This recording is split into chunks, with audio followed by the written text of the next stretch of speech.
का ही गायक गीत ललनवा गीत है। आप सब लोग आज के वीडियो देखिए, ज़्यादा से ज़्यादा शेयर करिए। इनका वॉच टाइम नहीं बा, सब्सक्राइबर तो हो ही है, वॉच टाइम नहीं बा, आप सब वॉच टाइम बढ़ाना हमें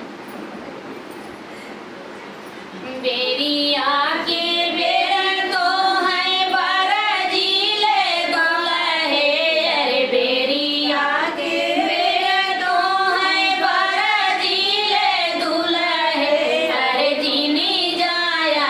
अपन ससुर रे ललनवा, अरे जीनी जाया अपन ससुर रे ललनवा,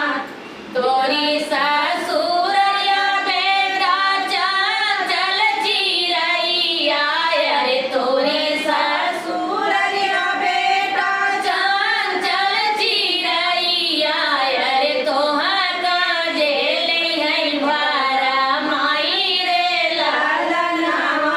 अरे तोहर काजे ले भरा माई रे ललनवा, माई तो दे तू ना मोरी माई मुट्ठी भरे चौरा, अरे दे तू ना मोरी माई मुट्ठी भरे चौरा, अरे छीटत छीटत हम जाबै रे ललनवा, अरे छीटत छीटत हम जाबै रे ललनवा,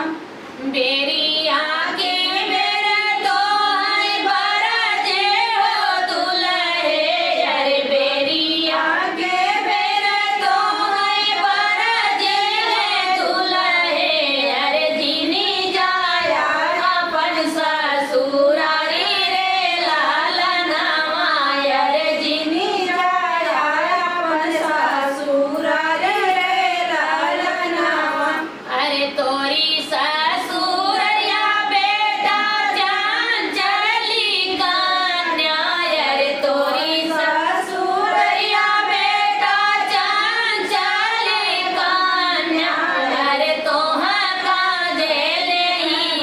बसाई रे ललनवा, अरे तोहर काजे ले बसाई रे ललनवा, दे दियो ना मोरी माया झूठे की भेसे नूरा, अरे दे तू ना मोरी माई झूठे की भेसे नूरा, अरे कन्या भी यही ले आई रे ललनवा,